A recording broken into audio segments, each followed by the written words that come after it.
At the cross, at the cross, where I first saw the light, and the burden of my heart rolled away. It was there by faith I received my sight, and now I am happy all the day. At the cross, where I first saw the light, and the burden of my heart rolled away. It was there by faith I received my sight, and now I am happy all the day. Attend to my word online crusade, Heritage International Online Tribune, Volume 22, number 27. And our verifying partner, Ms. Kim Henderson McNeil, for all of your souvenir booklets, programs, life stories, anything you need to be printed, business cards, flyers. Call Miss Kim Henderson at the number on the screen and tell her that Josephine Dickinson told you about her. Our scripture for this session is the first chapter of Esther.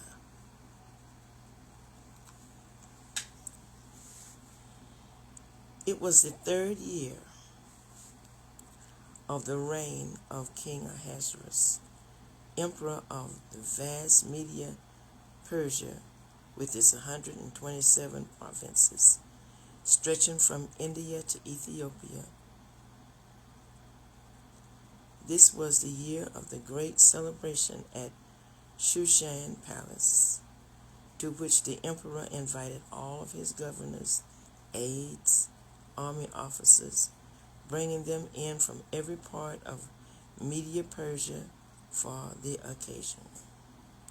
The celebration lasted 6 months, a tremendous display of the wealth and glory of his empire.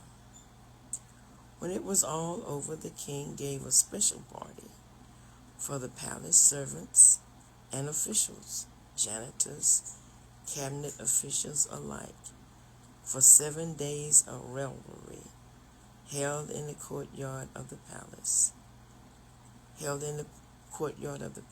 garden. The decorations were green, white, and blue, fastened with purple ribbons, tied to silver rings, embedded in marble pillars. Gold and silver benches stood on pavements of black, red, white, and yellow marble.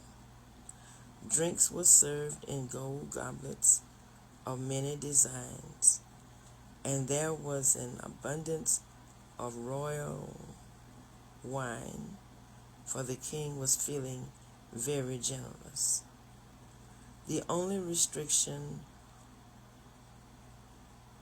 on the drinking was that no one could be compelled to take more than he wanted, but those who wished could have as much as they pleased.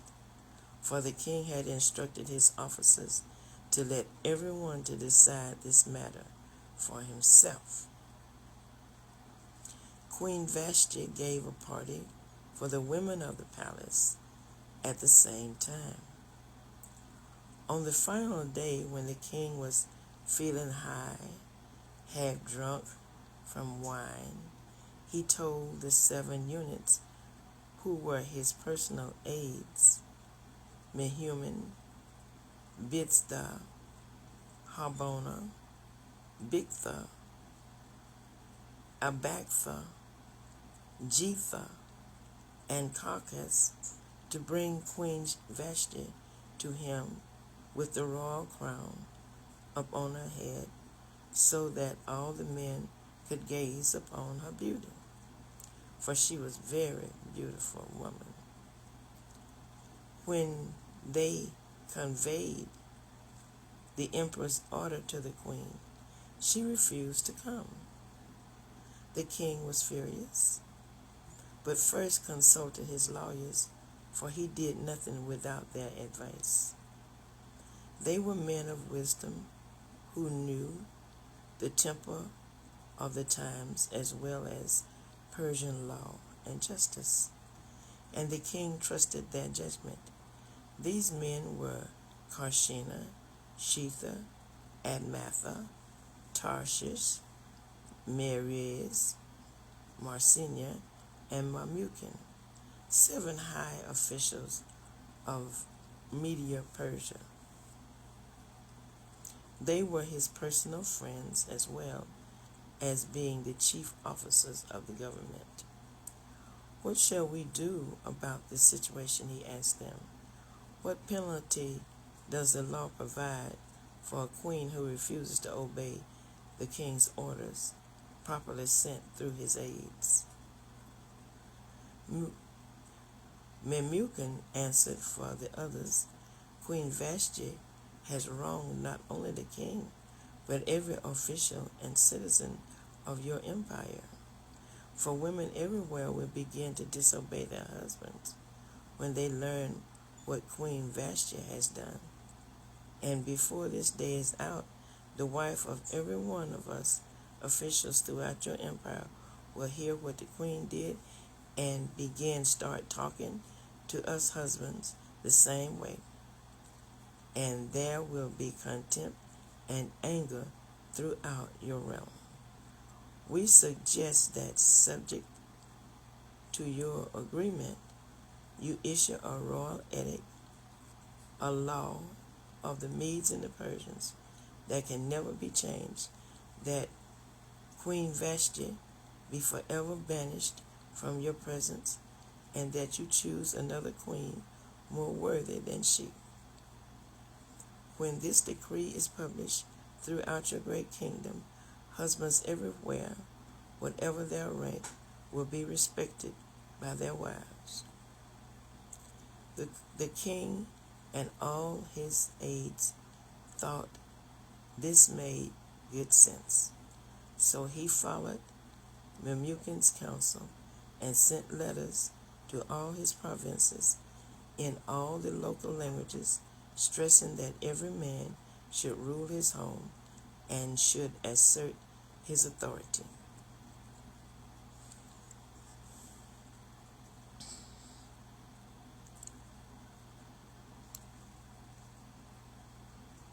Esther, the 2nd chapter.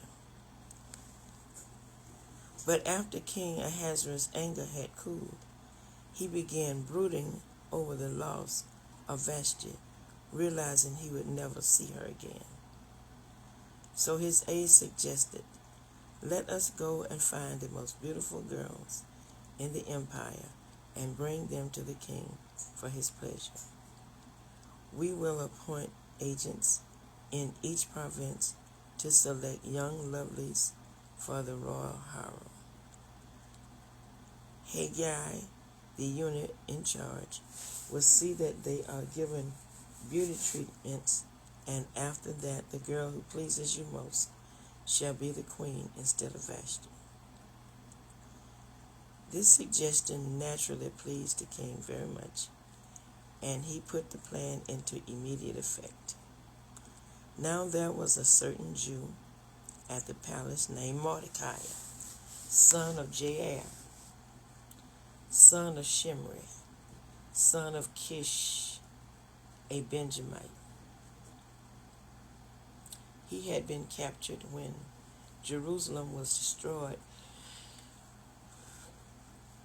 by Nebuchadnezzar and had been exiled to Babylon along with King Jeconiah of Judah and many others. This man had a beautiful and lovely young cousin, Hadassah, who is also called Esther, whose father and mother were dead, and whom he had adopted into his family and raised as his own daughter. So now, as a result of the king's decree, Esther was brought to the king's harem at Shushan Palace, along with many other young girls. Hegai, who was responsible for the harem, was very much impressed with her and did his best to make her happy.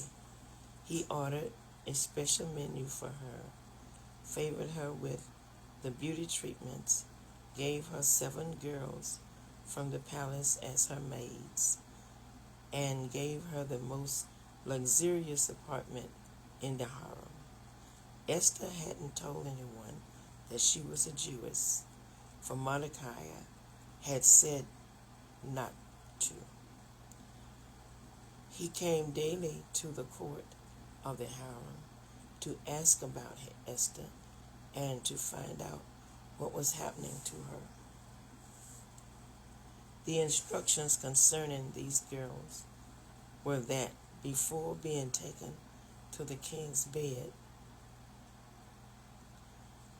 each would be given 6 months of beauty treatment with oil of myrrh, followed by 6 months with special perfumes and ointments.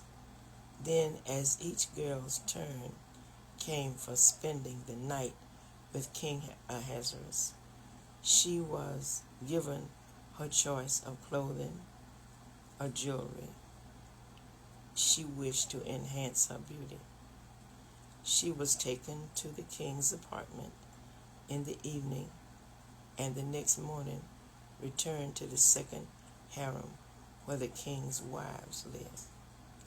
There she was under the care of Sheshgaz, another of the king's eunuchs, and lived there the rest of her life, never seeing the king again unless he had especially enjoyed her and called for her by name.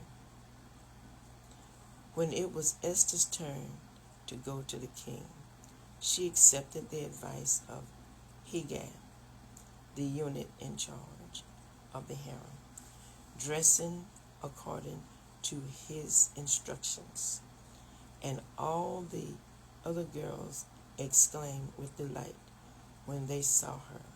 So Esther was taken to the palace of the king in January of the 7th year of his reign.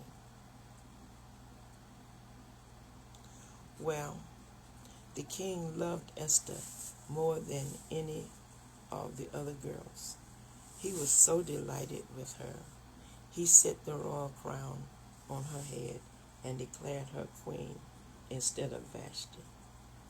To celebrate the occasion, he threw another big party for all his officials and servants, giving generous gifts to everyone and making grants to the provinces in the form of remission of taxes. Later, the king demanded a second bevy of beauty girls. By that time, Mordecai had become a government official. Esther still hadn't told anyone she was a Jewess, for she was still following Mordecai's orders, just as she had in his home. One day, as Mordecai was on duty at the palace, 2 of the king's eunuchs, Bigthan and Teresh, who were guards at the palace gate, became angry at the king and plotted to assassinate him. Mordecai heard about it and passed on the information to Queen Esther, who told the king, crediting Mordecai with the information. An investigation was made, the 2 men found guilty and impaled alive. This was all duly recorded in the book of the history of King Ahasuerus' reign. Esther, the 3rd chapter. Soon after, King Ahasuerus appointed Haman, son of Hammedatha, and the Agagite,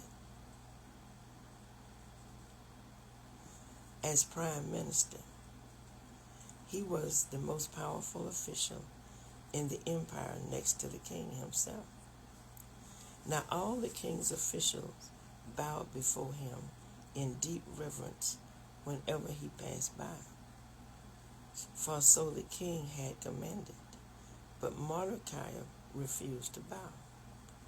"Why are you disobeying the king's commandment?" the others demanded day after day.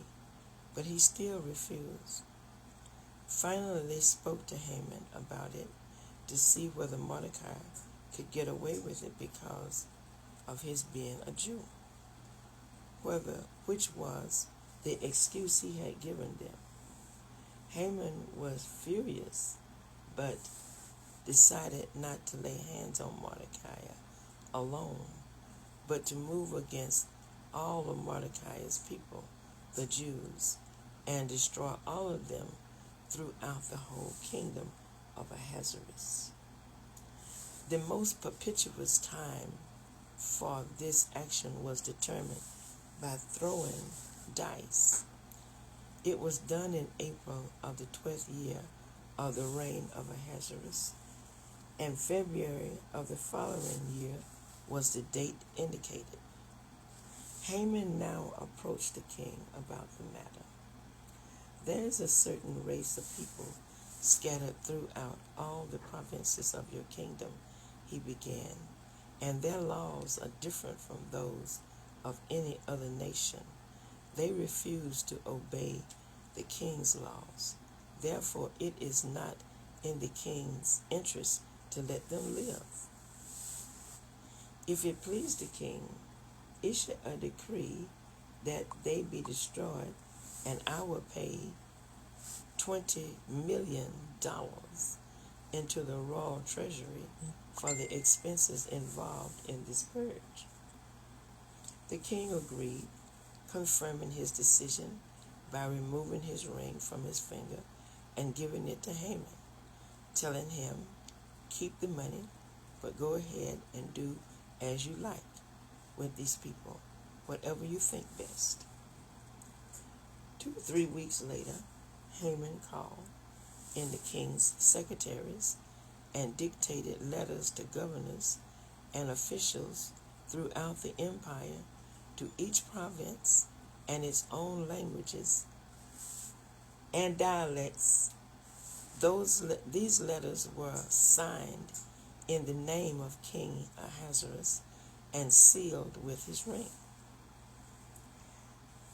They were sent by messengers into all the provinces of the empire, decreeing that Jews, young and old, women and children, must all be killed on the 28th day of February for the following year, and their property given to those who killed them. A copy of this edict, the letter stated, must be proclaimed as law in every province and made known to all your people, so they will be ready to do their duty on the appointed day. The edict went out by the king's speediest carriers, after being first proclaimed in the city of Shushan. Then the king and Haman sat down for a drinking spree as the city fell into confusion and panic. I know it did. Esther, the 4th chapter. When Mordecai learned what had been done, he tore his clothes, put on sackcloth and ashes, and went out into the city, crying with a loud and bitter wail. He stood outside the gate of the palace, for no one was permitted to enter in mourning clothes. And throughout all the provinces there was great mourning among the Jews. fasting, weeping, and despair at the king's decree, and many lay in sackcloth and ashes. When Esther's maids and eunuchs came and told her about Mordecai, she was deeply distressed and sent clothing to him to replace the sackcloth, but he refused it. Then Esther sent for Hathach, one of the king's eunuchs, who had been appointed as her attendant, and told him to go out to Mordecai and find out what the trouble was and why was he acting like that. So Hathach went out to the city square and found Mordecai just outside the palace gates and heard the whole story from him and about the $20 million Haman had promised to pay into the king's treasury for the destruction of the Jews. Mordecai had given Hathach a copy of the king's decree dooming all Jews and told him to show it to Esther and to tell her what was happening and that she should go to the king and plead for her people. So Hathach returned to Esther with Mordecai's message. Esther told Hathach to go back and say to Mordecai, all the world knows that anyone, whether man or woman, that goes into the king's inner court without his summons is doomed to die unless the king holds out his golden scepter. The king has not called for me to come to him in more than a month. So Hathach gave Esther message to Mordecai. This was Mordecai's reply to Esther's. Do you think you will escape there in the palace when all other Jews are killed? If you keep quiet at a time like this, God will deliver the Jews from some other source, but you and your relatives will die. What more? Who can say? But God has brought you into the palace for such a time as this. Then Esther sent this message to Mordecai. Go and gather together all the Jews of Shushan and fast for me. Do not eat or drink for 3 days, night or day, and I and my maids will do the same. And then, though it is strictly forbidden, I will go in to see the king, and if I perish, I perish. So Mordecai did as Esther told him to do. Chapter 5. 3 days later, Esther put on her royal robes and entered the inner court just beyond the royal hall of the palace, where the king was sitting upon his royal throne. When he saw Queen Esther standing there in the inner court, he welcomed her, holding out the golden scepter to her. So Esther approached and touched its tip. Then the king asked her, What do you wish, Queen Esther? What is your request? I will give it to you, even if it's half the kingdom. Esther replied, If it please your majesty, I want you and Haman to come to a banquet I have prepared for you today. The king turned to his aide, Tell Haman to hurry. So the king and Haman came to Esther's banquet.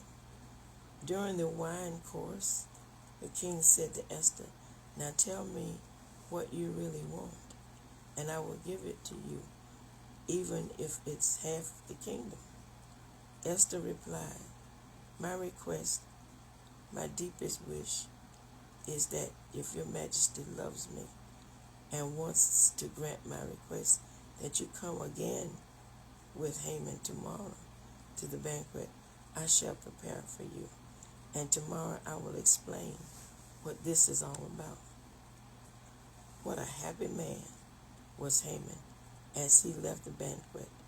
But when he saw Mordecai there at the gate, not standing up or trembling before him, he was furious. However, he restrained himself, went on home, gathered together his friends and Zeresh his wife, and boasted to them about his wealth, his many children, and promotions the king had given him, and how he had become the greatest man in the kingdom next to the king himself. Then he delivered his punchline. Yes, and Esther the queen invited only me and the king himself to the banquet she prepared for us, and tomorrow we are invited again. But yet, he added, all this is nothing when I see Mordecai, the Jew, just sitting there in front of the king's gate, refusing to bow to me. Well, suggested Zeresh his wife and all the friends, get ready for a 75-foot high gallows, and in the morning ask the king to let you hang Mordecai on it. And when this is done, you can go on your merry way with the king to the banquet. This pleased Haman immensely, and he ordered the gallows built.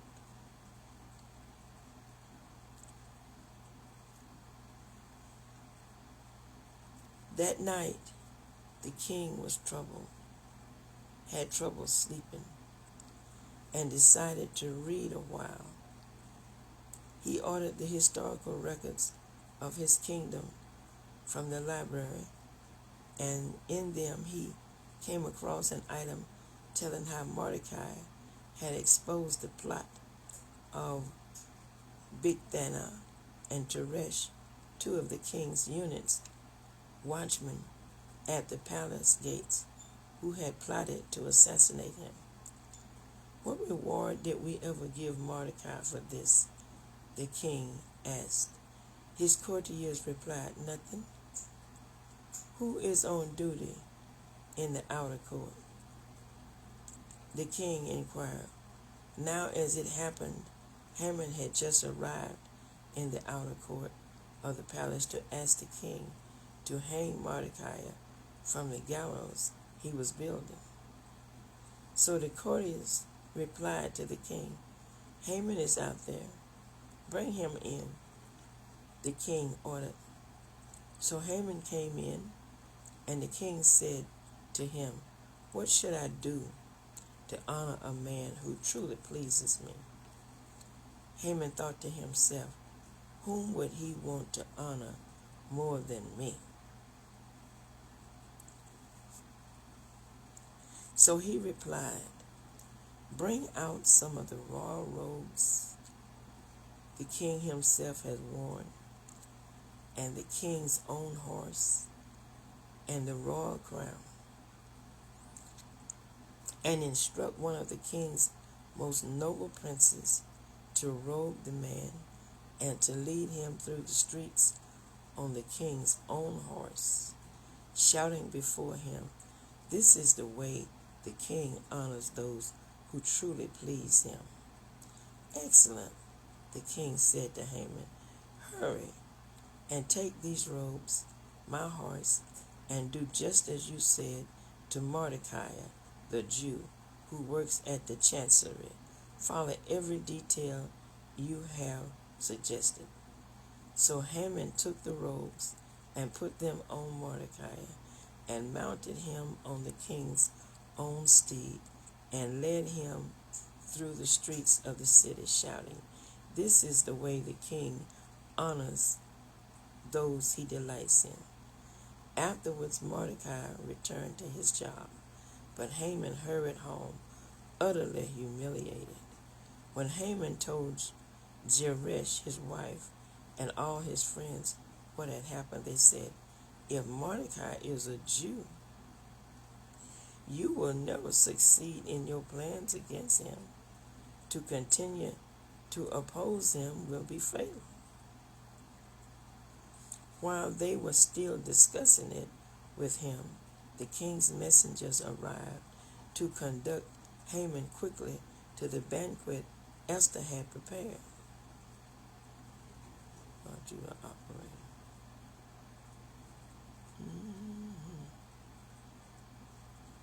Chapter 7. So the king and Haman came to Esther's banquet. Again, during the wine course, the king asked her, "What is your petition, Queen Esther? What do you wish? Whatever it is, I will give it to you, even if it's half of my kingdom." And at last Queen Esther replied, "If I have won your favor, O king, and if it please your majesty, save my life and the life of my people. For I and my people have been sold to those who will destroy us. We are doomed to destruction and slaughter. If we were only to be sold as slaves, perhaps I could remain quiet, though even then there would be an incalculable damage to the king that no amount of money could begin to cover." "What are you talking about?" King Ahasuerus demanded. "Who would dare touch you?" Esther replied, "This wicked Haman is our enemy." Then Haman grew pale with fright before the king and queen. The king jumped to his feet and went out into the palace garden. As Haman stood up to plead for his life to Queen Esther, for he knew that he was doomed. In despair, he fell on the couch where Queen Esther was reclining. Just as the king returned from the palace garden, "Will he even rape the queen right here in the palace before my very eyes?" the king roared. Instantly, the death veil was placed over Haman's face. And then Harbona, one of the king's aides, said, "Sir, Haman has just ordered a 75-foot gallows constructed to hang Mordecai, the man who saved the king from assassination. It hangs in Haman's courtyard. Hang Haman on it," the king ordered. So they did, and the king's wrath was pacified.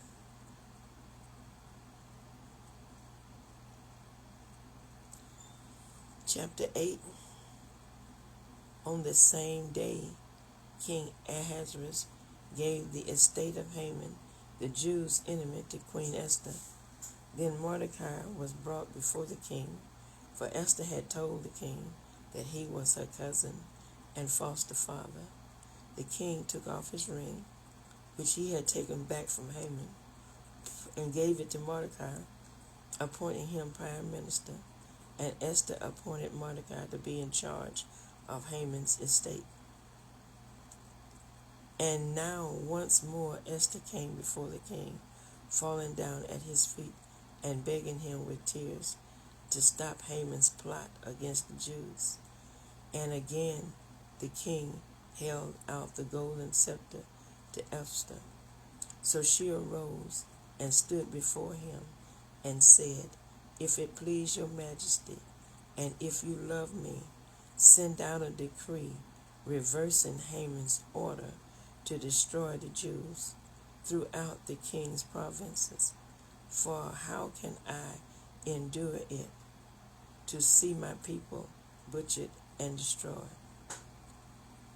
Then King Ahasuerus said to Queen Esther and Mordecai the Jew, "I have given Esther the palace of Haman, and he has been hanged upon the gallows because he tried to destroy you.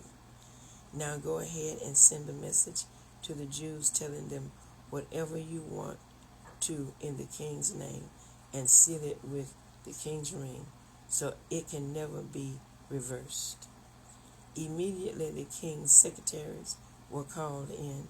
Now it was now the 23rd day of the month of July, and they wrote as Mordecai dictated, a decree to the Jews to the officials, the governors, the princes of all the provinces from India to Ethiopia, 127 in all.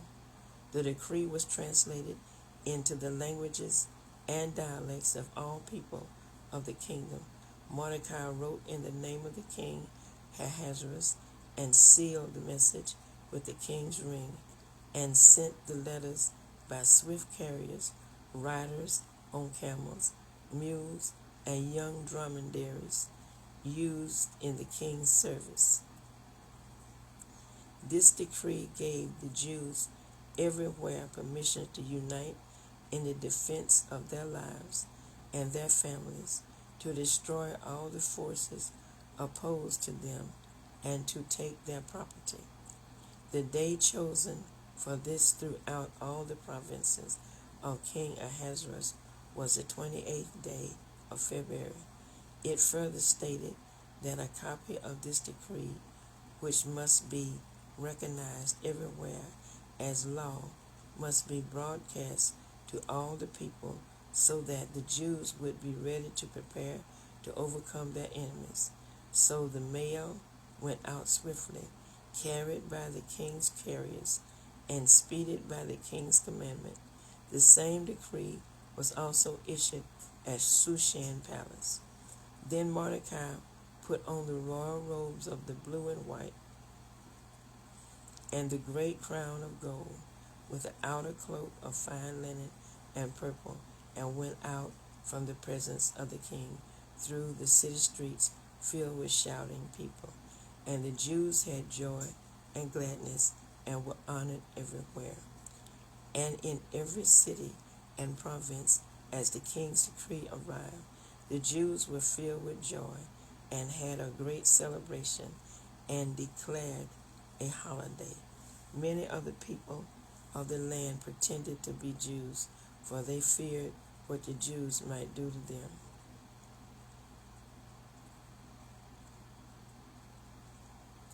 Esther 9. So on the 28th day of February, in the day the two decrees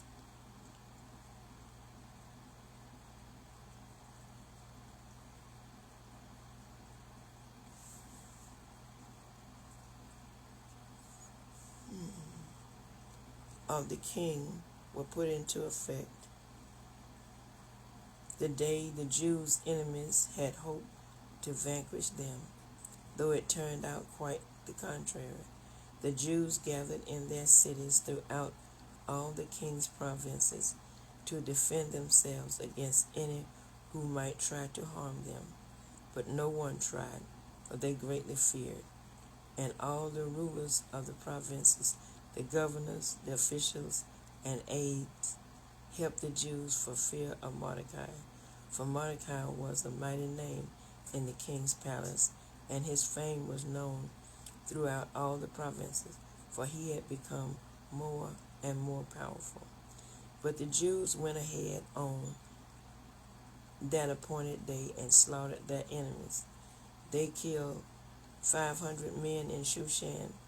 They also killed the 10 sons of Haman, the sons of Hammedatha, the Jews' enemy, Parshanda, Dalphon, Aspatha, Poratha, Adalia, Aridatha, Parmeshta, Arisai, Ariday, Vizatha, but they did not try to take Haman's property. Later that evening, when the king was informed of the number of those slain in Shushan, he called for Queen Esther. The Jews have killed 500 men in Shushan alone, and also Haman's 10 sons. If they have done that here,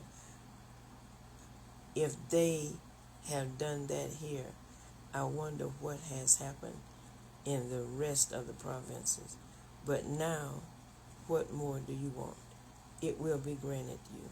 Tell me, and I will do it.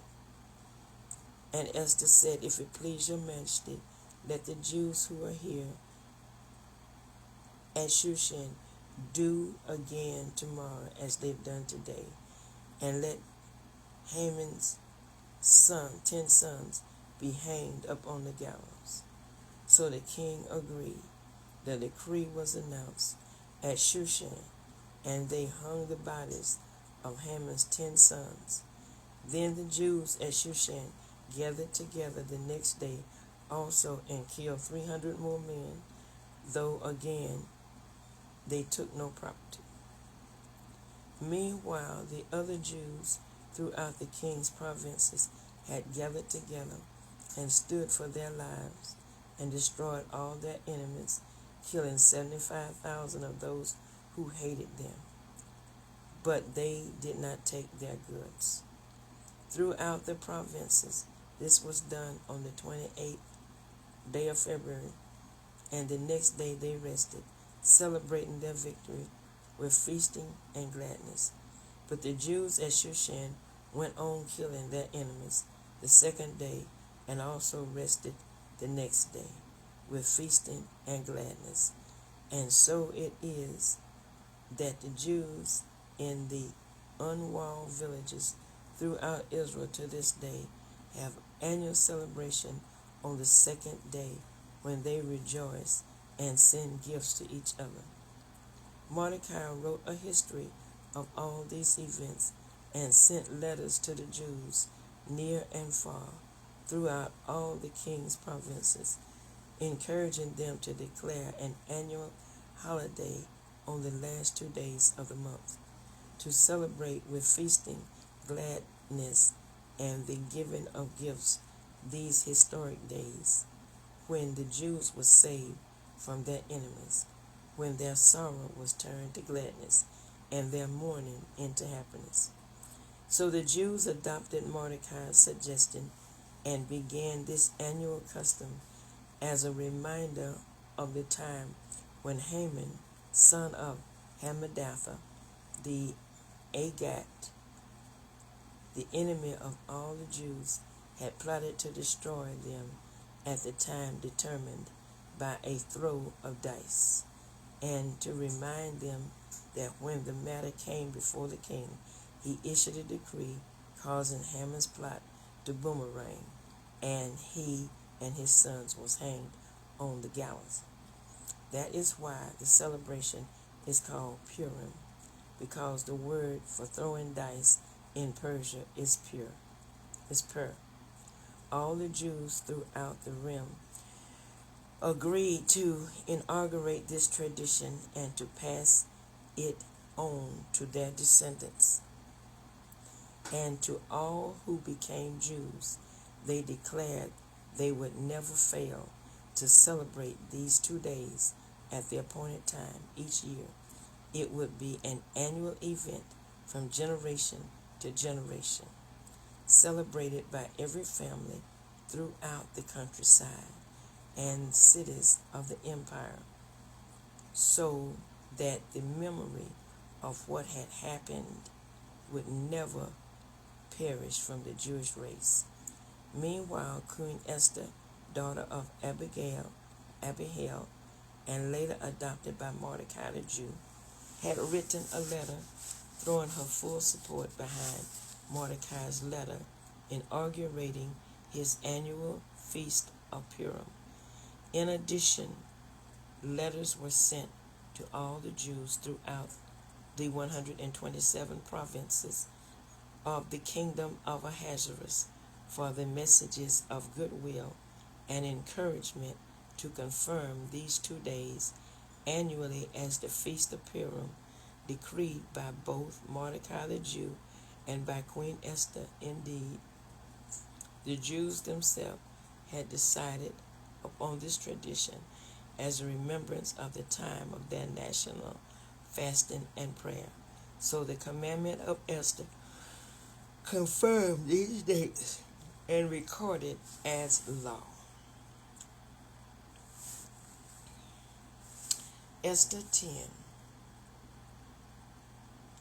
King Ahasuerus not only laid tribute upon the main line, but even on the inlands of the sea.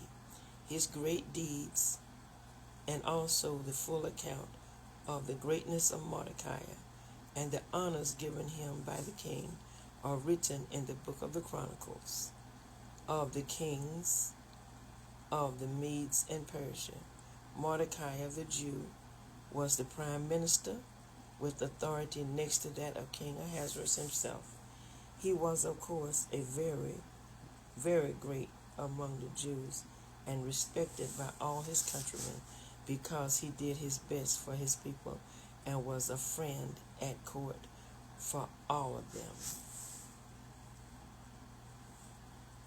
This concludes the 10 chapters of Queen Esther and how she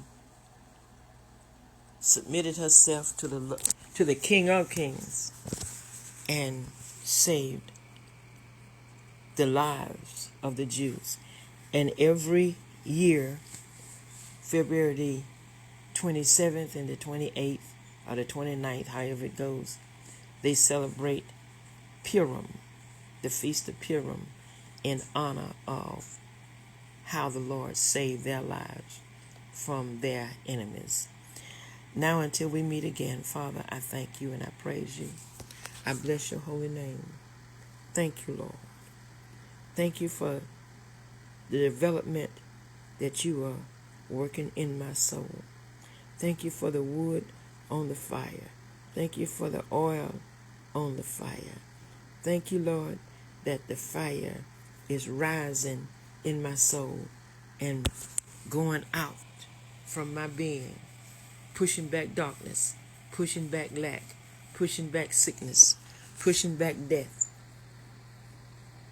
In the name of Jesus, our Father, who art in heaven, hallowed be thy name. Thy kingdom come, thy will be done in earth as it is in heaven. Give us this day our daily bread, and forgive us of our trespasses, as we forgive those who trespass against us. And lead us not into temptation, but deliver us from evil. For thine is the kingdom, and the power, and the glory, forever and ever. Amen.